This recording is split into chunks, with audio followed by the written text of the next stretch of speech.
All right, so we've talked about what a consultant is. We know what behaviors we need to exhibit as good consultants, and we're ready to work as part of a project team. Now, let's talk about getting prepared for our consulting assignment. I'm guessing many of you may have already been on assignments, and that's okay. Think about what we talk about next as helpful advice to take into consideration maybe for your next assignment.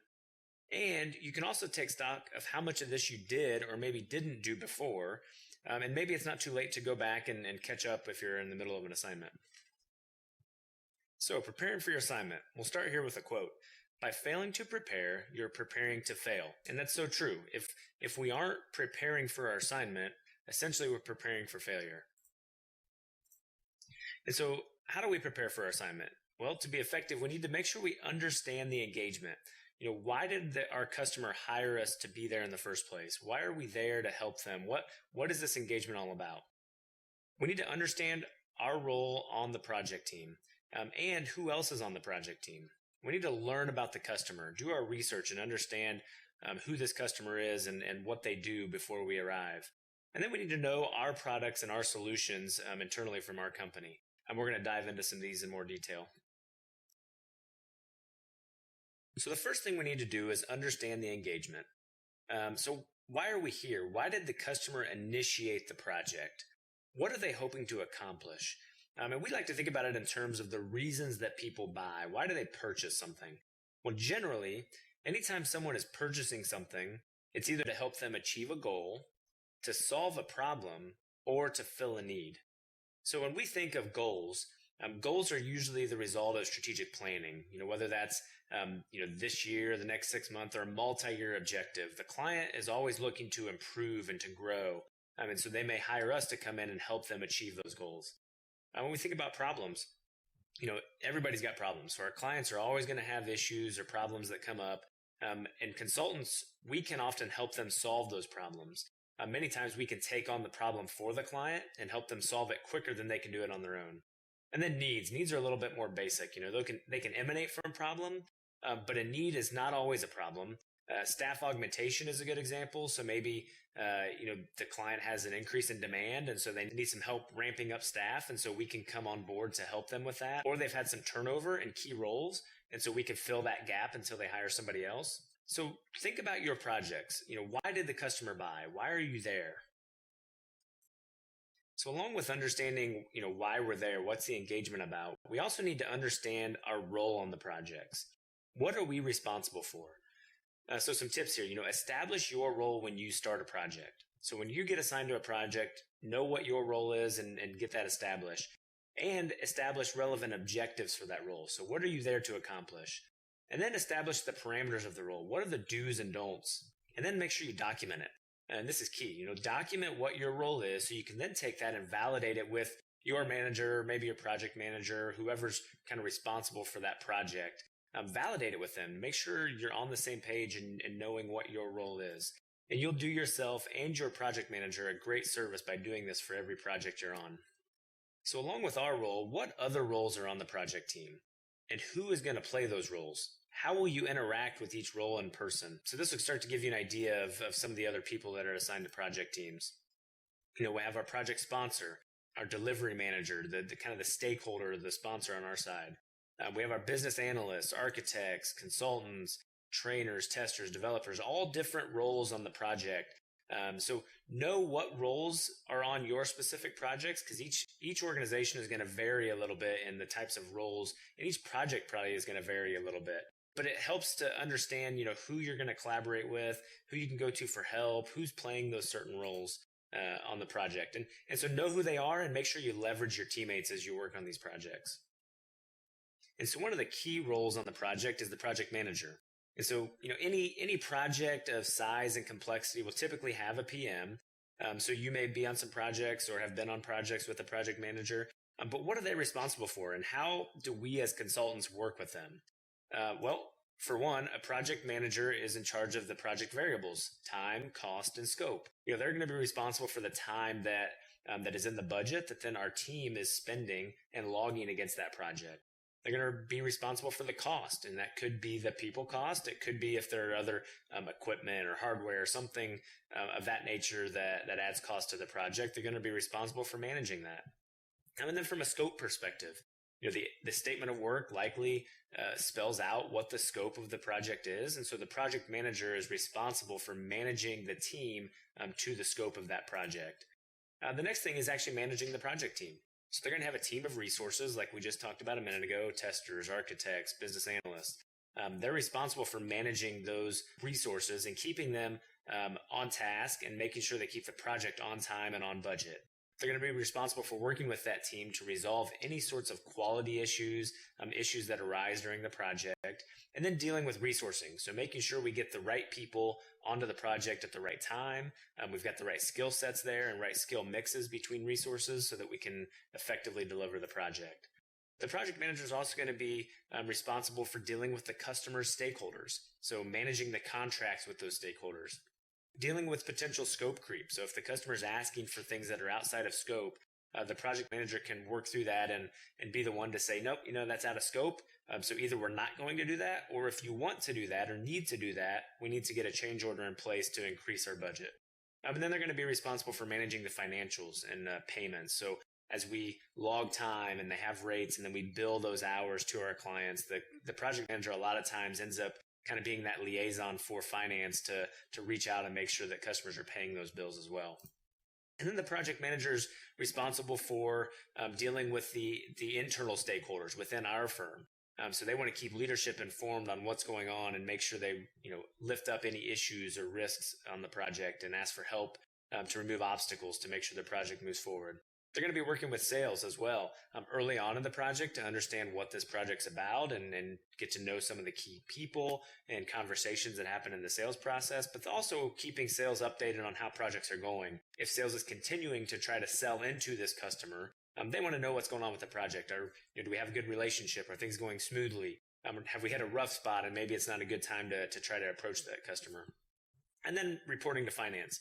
So making sure finance is updated on forecasts for what we expect to spend as far as hours, what we expect from a cost standpoint. So ultimately, the project manager is responsible for the success of the project by working through with each of those people and those variables and managing all of that. They're responsible for the success of the project. And they're the gatekeeper to resources in and out of the organization. So they're going to kind of control the message back and forth. And then just remember, a project is not a democracy. The project manager has to manage all these different people and different variables to the project. So it's not a democracy. It's their project to run. And so we got to make sure that we're helping them run those projects and listening to anything they're asking us to do. And so to help with that, how do we support our PMs? Well, the big thing is no surprises. If issues come up, let's make sure we keep our project managers informed. And then we can also help by, searching for solutions and finding potential options. But we want to make sure that we don't wait too long to bring the issue to the project manager's attention. They've got, a lot of different stakeholders that we just talked about to try to keep informed. So we want to make sure that they're up to date as possible with the issues or what's going on in a project. And then we want to think like a PM. So that means thinking about the time, the cost, and the scope. So we want to know, how much time do we have for this particular task or this project? Are we staying on budget?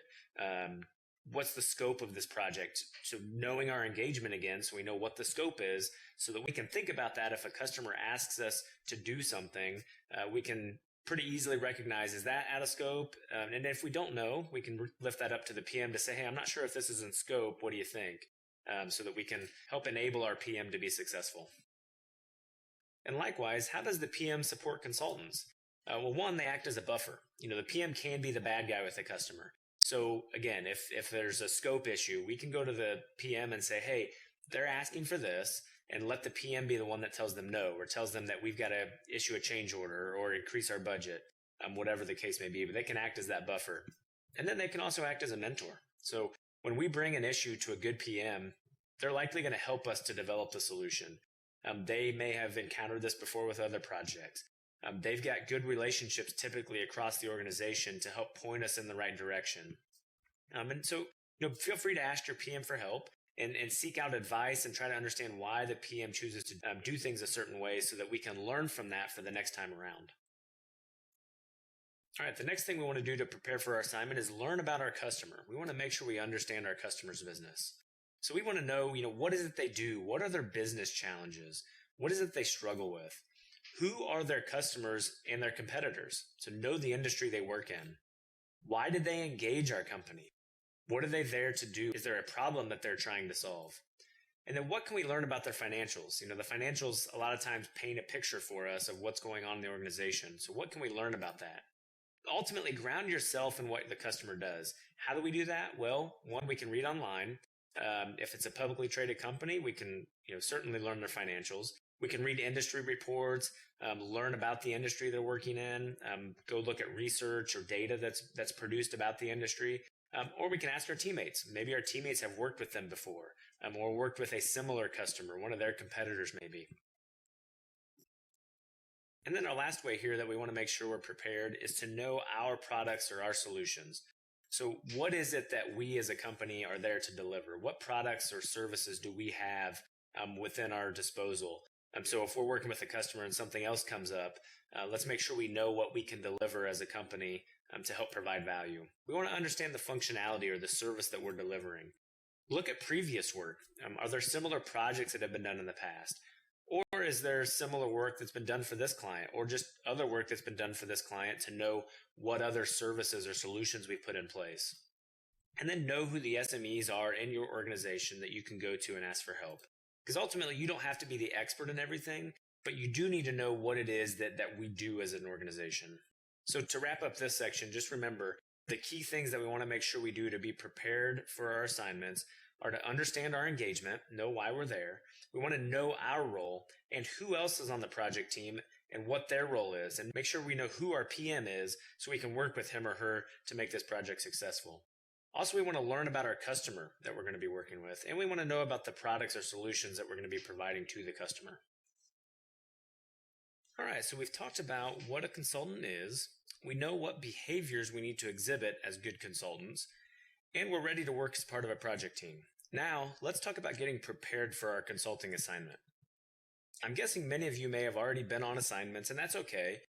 Think about what we talk about next as helpful advice to take into consideration maybe for your next assignment. And you can also take stock of how much of this you did or maybe didn't do before, and maybe it's not too late to go back and catch up if you're in the middle of an assignment. So, preparing for your assignment. We'll start here with a quote. By failing to prepare, you're preparing to fail. And that's so true. If we aren't preparing for our assignment, essentially we're preparing for failure. And so how do we prepare for our assignment? Well, to be effective, we need to make sure we understand the engagement. Why did our customer hire us to be there in the first place? Why are we there to help them? What is this engagement all about?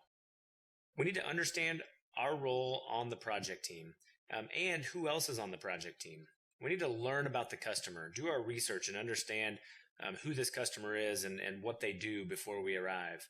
And then we need to know our products and our solutions internally from our company. And we're going to dive into some of these in more detail. So the first thing we need to do is understand the engagement. So why are we here? Why did the customer initiate the project? What are they hoping to accomplish? And we like to think about it in terms of the reasons that people buy. Why do they purchase something? Well, generally, anytime someone is purchasing something, it's either to help them achieve a goal, to solve a problem, or to fill a need. So when we think of goals, goals are usually the result of strategic planning, whether that's this year, the next 6 months, or a multi-year objective. The client is always looking to improve and to grow. And so they may hire us to come in and help them achieve those goals. When we think about problems, everybody's got problems. So our clients are always going to have issues or problems that come up. And consultants, we can often help them solve those problems. Many times we can take on the problem for the client and help them